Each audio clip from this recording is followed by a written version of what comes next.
हर हर महादेव मित्रों, कैसे हैं आप सब। मैं अच्छी हूँ। उम्मीद करती हूँ आप लोग भी अच्छे हैं। ठंड पड़ रही है, आज तो थोड़ा धूप निकली है और मेरे लाइव आती हूँ। शिव पुराण को सुनिए और अपना प्यार दीजिए, उसका फ़ायदा लीजिए, क्योंकि मैं अपने मन से कुछ भी बातें बनाकर नहीं लिख रही हूँ या बोल रही हूँ। जो भी बातें हैं मैं शिव पुराण की पढ़ी हुई वही बातों को मैं शास्त्र प्रमाण के अनुसार मैं पढ़ रही हूँ, जो गीता प्रेस की है। अपने मन से मैं कुछ भी नहीं कह रही हूँ, तो इसलिए इसका श्रवण कीजिए। ठीक है, मेरी वाणी तो बहुत मधुर नहीं है और इतना मीठा मैं नहीं बोल पाती हूँ, लेकिन फिर भी प्रयास कर रही हूँ। महादेव ने जो सेवा दी उसकी कोशिश कर रही हूँ पूरी करने की, उनका शिष्य बनने की। तो आज हम चर्चा करेंगे महादेव की जो संहिताएं हैं।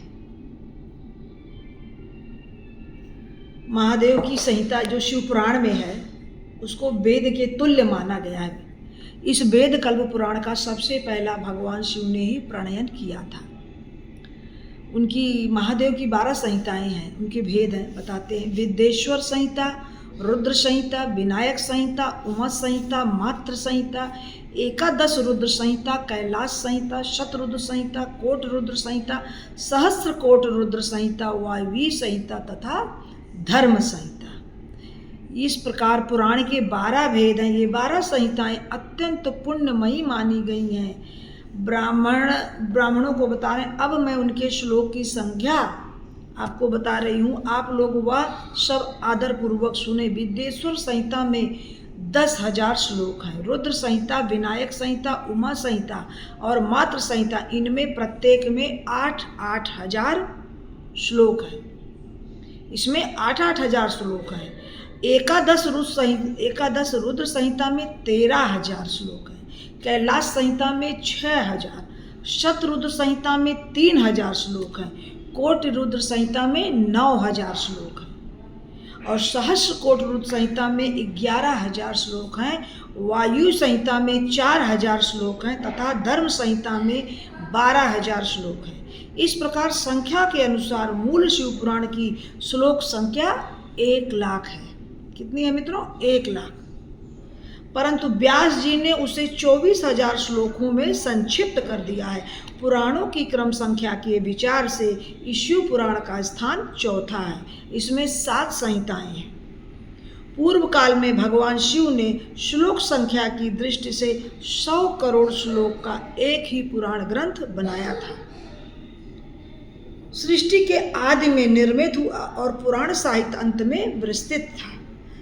मतलब तत्पश्चात द्वापर आदि युगों में द्वैपायन, व्यास आदि महर्षियों ने जब पुराण का 18 भागों में विभाजन कर दिया, उस समय संपूर्ण पुराणों का संक्षिप्त स्वरूप केवल 4 श्लोकों का रह गया। श्लोक संख्या के अनुसार यह शिव पुराण 24,000 श्लोकों वाला कहा गया। यह वेद तुल्य पुराण 7 संहिताओं में विभाजित है। इसकी पहली संहिता का नाम है विद्येश्वर संहिता, दूसरी रुद्र संहिता, तीसरी शतरुद्र संहिता, चौथी कोट रुद्र संहिता, 5वीं उमा संहिता, 6ठी कैलाश संहिता और 7वीं वायवी संहिता। इस प्रकार ये 7 संहिताएं मानी गई हैं। 7 संहिताएं से युक्त दिव्य शिव पुराण वेद के तुल्य, प्रामाणिक तथा सबसे उत्कृष्ट गति प्रदान करने वाला है। यह 7 संहिताओं से समन्वित इस संपूर्ण शिव पुराण को जो अद्योपांत आदर पूर्वक पढ़ता है वह जीव मुक्त हो जाता है। वेद, स्मृति, पुराण, इतिहास तथा सैकड़ों आगम इस शिव पुराण की अल्प कला के समान भी नहीं है। निर्मल शिव पुराण भगवान शिव के द्वारा ही प्रतिपादित है। शैव शिरोमणि भगवान व्यास ने इसे संक्षेप में संकलित किया है। यह समस्त जीव समुदाय के लिए उपकारक है। त्रिविध तापों का नाशक, तुलना रहित एवं सत्पुरुषों को कल्याण प्रदान करने वाला है ये शिव महापुराण। इसमें वेदांत विज्ञानमय प्रधान तथा निष्कपट धर्म का प्रतिपादन किया है।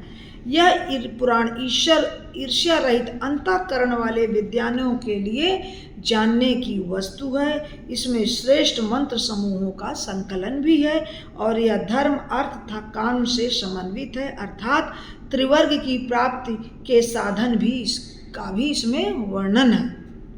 इस उत्तम समस्त पुराणों में श्रेष्ठ है। वेदांत में वेद रूप से विलसित परम वस्तु परमात्मा का इसमें गान किया गया है। जो बड़े आदर से पढ़ता और सुनता है वह भगवान शिव को प्राप्त होकर परम गति को प्राप्त होता है। ये मैंने शिवपुराण की महिमा और संहिताओं का वर्णन किया। बस इतना ही आज के लिए। अच्छा लगता है तो please like, subscribe and share कीजिए। मिलते हैं नेक्स्ट वीडियो में। हर हर महादेव।